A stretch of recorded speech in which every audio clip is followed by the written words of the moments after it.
पाकिस्तान अपने कॉलर चढ़ाए हुए दुनिया को यह बता रहा था कि भाई लो करा दी हमने डील, देखो हमने दुनिया में शांति स्थापित कर दी। कल की बात है पुरानी, आज हम शांति के नए पैरोकार हैं। लेकिन जनाब हुआ क्या, आज अमेरिका ने मिडिल ईस्ट में फिर से बारूदी चैप्टर शुरू कर दिया, फिर से बारूद बरसाना शुरू कर दिया। अब अमेरिका ने एक्शन लिया तो ईरान भी कहां शांत बैठने वाला था। बदले में IRGC की नौसेना ने भी दावा कर दिया कि उसने इलाके में मौजूद अमेरिकी सैन्य ठिकानों को टारगेट किया है, वहां पर हमला किया है, यानी सीज फायर साइड में चला गया। तकरीबन धुआं धुआं हो गया सीज फायर का। साथ ही ईरान ने अमेरिका को चेतावनी भी दे दी कि सीज फायर तोड़कर अमेरिका पछताएगा, लिहाजा सतर्क रही आगे से। दूसरी तरफ 14 पॉइंट्स के MOU के मुताबिक एक शर्त यह भी थी कि लेबनान में भी संघर्ष खत्म होगा। लेकिन नेतन्याहू भी ट्रंप की गारंटी की धज्जियां उड़ाने में कोई कसर नहीं छोड़ रहे और लगातार लेबनान को टारगेट कर रहे हैं। अब हालात ये हो गए हैं कि अपने जन्मदिन पर ट्रंप ने खुद को जो गिफ्ट दे दिया था, उसके बाद कहा था डील साइन, वो ज्यादा दिन तक टिकने वाला नहीं। अब सवाल है कि आखिर क्यों मिडिल ईस्ट में घमासान थमने का नाम नहीं ले रहा। ऐसे कौन से मुद्दे हैं जिन पर तमाम कोशिशों के बावजूद अमेरिका ईरान के बीच लगातार टकराव बढ़ता जा रहा है। आज इन्हीं तमाम पहलुओं पर हम विचार करेंगे, उनका विश्लेषण करेंगे। साथ ही आपको यह भी बताएंगे कि क्यों मिडिल ईस्ट की शांति भंग होना लगभग तय माना जा रहा है। तो आगे बढ़ूं, लेकिन उससे पहले आपको तस्वीर दिखाते हैं। ये तस्वीरें अमेरिका की सेंट्रल कमांड सेंटकॉम की तरफ से सोशल मीडिया पर जारी की गई हैं। ये तस्वीर आपके सामने, ये तस्वीर जारी की गई है अमेरिका की ओर से, जिसे ईरान पर किए गए हमले से जुड़ा हुआ माना जा रहा है। ब्लैक एंड व्हाइट ये वीडियो है जो तस्वीर आपके सामने है। इस वीडियो में आपको धमाका होते हुए और धुआं उठते हुए दिखाई दे रहा है। यह तस्वीर जो हमने लाल घेरे में रखी हुई है, वहां पर देखिए अचानक से धमाका हुआ और फिर उसके बाद धुआं उठता हुआ दिखाई दे रहा है।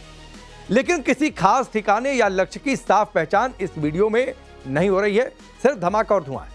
दरअसल अमेरिका ने दावा किया है कि अमेरिकी सेना ने इन हमलों के जरिए ईरान के मिसाइल, ड्रोन ठिकानों और तटीय रडार साइट्स को टारगेट किया। अमेरिकी सेंट्रल कमांड के मुताबिक 25 जून को ईरान ने हॉर्मुज स्ट्रेट में सिंगापुर के कार्गो शिप पर ड्रोन अटैक किया था और यह अटैक उसी हमले के जवाब में किया। तो अब तय करते रहिए किसने तोड़ा है यह सीज फायर, किस लिए हमला था, किसने किया था। अब एक और तस्वीर आपको दिखाते हैं और यह तस्वीर आई है लेबनान की राजधानी बेरूत से सामने। यह तस्वीर आप देखिए, सड़क पर आपको बवाल दिखाई दे रहा है। इस तस्वीर में इजराइल और लेबनान के बीच समझौते के विरोध में यह बवाल हो रहा है। लोग नहीं है समझौते के पक्ष में। हिजबुल्लाह समर्थक बेरूत की सड़कों पर उतर आए और इस दौरान मोटरसाइकिल रैली निकाली।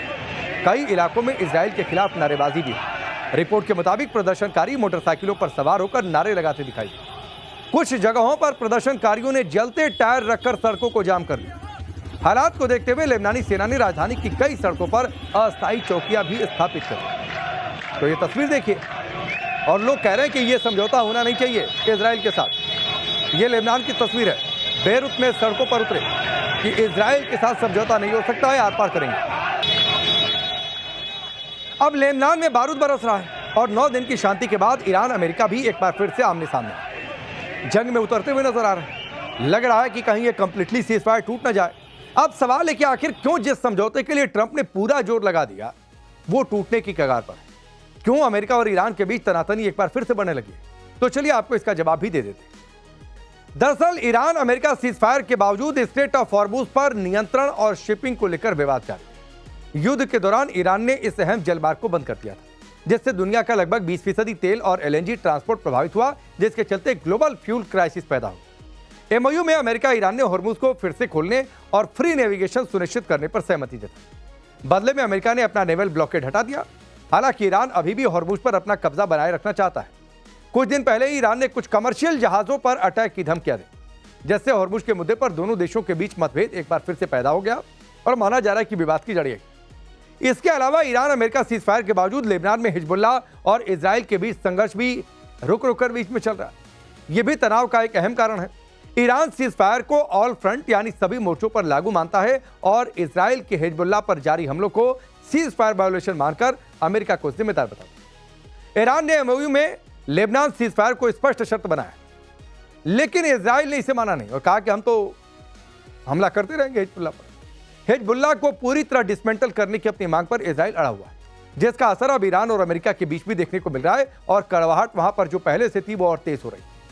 साथ ही ईरान अमेरिका सीज फायर और MOU के बावजूद दोनों देशों के बीच न्यूक्लियर प्रोग्राम और संवर्धित यूरेनियम को लेकर मतभेद बने हुए हैं, जो स्थायी शांति की राह में सबसे रोड़ा बने। अमेरिका और इजराइल ईरान के पास मौजूद हाई एनरिच्ड यूरेनियम को पूरी तरह डिसमेंटल करने, एनरिच्ड कैपेबिलिटीज को रोकने और अंतरराष्ट्रीय इंस्पेक्शन को पूरी पहुंच देने की मांग कर रहे हैं, क्योंकि उन्हें डर है कि ईरान न्यूक्लियर वेपन बना सकता है। दूसरी तरफ ईरान अपने न्यूक्लियर कार्यक्रम को पूरी तरह पावरफुल बताता है और साफ कह रहा है कि वो अपने न्यूक्लियर प्रोग्राम के लिए किसी अंतरराष्ट्रीय इंस्पेक्शन की परमिशन नहीं देगा। तो ये कुछ मुद्दे, कुछ और बातें जिन पर एक बार फिर से मिडिल ईस्ट में तबाही के बादल मंडराने लगे हैं। ईरान और अमेरिका आमने सामने हैं और हो सकता है कि जल्दी मिडिल ईस्ट से फिर कोई बुरी खबर सुनने को मिल जाए या युद्ध की एक नई किस्त एक बार फिर से शुरू हो जाए। अमेरिका इजराइल ईरान के न्यूक्लियर हथियार के पीछे, अमेरिका और इजराइल पड़े हुए हैं ईरान के न्यूक्लियर हथियार के पीछे। लेकिन इस बीच ईरान से एक चौंकाने वाली खबर सामने, जो अमेरिका के लिए किसी झटके से कम नहीं है। दरअसल ईरान ने कुछ ऐसा तैयार कर लिया है जो गलत हाथों में पहुंच जाए तो न्यूक्लियर हथियार से भी खतरनाक साबित हो सकता है। ईरान का यह नया आविष्कार है आर्टिफिशियल दिमाग, आर्टिफिशियल ब्रेन, जो एआई नहीं बल्कि बीआई है, यानी बायोलॉजिकल इंटेलिजेंस है। अब यह क्या चीज है? आप सोच रहे होंगे कि अभी तक तो एआई के बारे में सुना था, आर्टिफिशियल इंटेलिजेंस, ये बीआई क्या है? तो बताते हैं। ये कोई साधारण कंप्यूटर प्रोग्राम नहीं है, बल्कि जिंदा इंसानी न्यूरॉन्स से बना एक ऐसा नेटवर्क है जो खुद फैसले ले सकता है और इंसानी दिमाग की तरह ही नई चीजें सीख भी सकता है। रिपोर्ट्स के मुताबिक ईरान के वैज्ञानिकों ने इसे लैब के अंदर इंसानी कोशिकाओं का इस्तेमाल करके तैयार किया, जो देखने में एक छोटे इंसानी दिमाग की तरह है। इसके साथ ईरान ने ऑर्गेनाइज इंटेलिजेंस की वैश्विक रेस में एंट्री मारकर अमेरिका और पश्चिमी देशों को सीधे चुनौती दे दी है, जिससे अब दुनिया का पावर बैलेंस जाहिर सी बातें बदलने वाला है। इसके अलावा ईरान की ब्रेन रिसर्च और टेक्नोलॉजी टीम के चीफ अताउल्लाह पुर अब्बासी के मुताबिक ईरान ने शरीर के बाहर नसों की कोशिकाओं को न सिर्फ जीवित रखने की बल्कि उन्हें विकसित करने की पूरी तकनीक अपने दम पर हासिल कर ली। ये जिंदा कोशिकाएं लैब के अंदर ठीक उसी तरह आपस में संपर्क बना रही हैं और अपना नेटवर्क तैयार कर रही हैं, जैसे वो हमारे और आपके सिर के अंदर मौजूद असली दिमाग में होता है। सबसे ज्यादा डराने वाली बात यह है कि इस नेटवर्क के पास खुद से सीखने की क्षमता है, यानी ये दिमाग बिना किसी मानवीय कोडिंग के खुद के अनुभवों से सीख रहा है, जैसा हम आप सीखते हैं अपने जीवन में। साथ ही आजकल हर तरफ चैट जीपीटी और रोबोट्स यानी आर्टिफिशियल इंटेलिजेंस का शोर है, लेकिन ईरान ने जो खौफनाक खेल शुरू किया है उसे विज्ञान की भाषा में बीआई यानी बायोलॉजिकल इंटेलिजेंस कहा जाता है। आज का एआई और ईरान का बीआई एक दूसरे से बिल्कुल अलग है, एक मत समझिएगा। जहां आज का एआई बेजान कंप्यूटर चिप्स, कोडिंग और भारी भरकम बिजली की खपत पर चलता है, जिसे इंसानों को अरबों डेटा देकर सिखाना पड़ता है, वहीं ईरान का बीआई जिंदा इंसानी कोशिकाओं और न्यूरॉन्स से बना है। यह तकनीक किसी सॉफ्टवेयर की तरह नहीं, बल्कि एक छोटे बच्चे की तरह अपने माहौल से खुद ब खुद चीजें सीखता है। जैसे बच्चा छोटा है, बड़ा होते जाता है, सीखता जाता है, वैसे ही ये सिस्टम है। सबसे हैरान करने वाली बात यह है कि यह नया बायोलॉजिकल दिमाग इंसानों की तरह एक साथ कई फैसले यानी पैरेलल प्रोसेसिंग ले सकता है, और इसे चलने के लिए आज के कंप्यूटर्स के मुकाबले करीब 10 लाख गुना कम बिजली की जरूरत पड़ती है, यानी तेज और कम खपत एनर्जी की दोनों है इसके साथ। ईरान ने अब इस रेस में बाजी मारकर पूरी दुनिया को सीधे चैलेंज दिया है। यह तकनीक जहां एक तरफ चिकित्सा विज्ञान को बदल सकती है,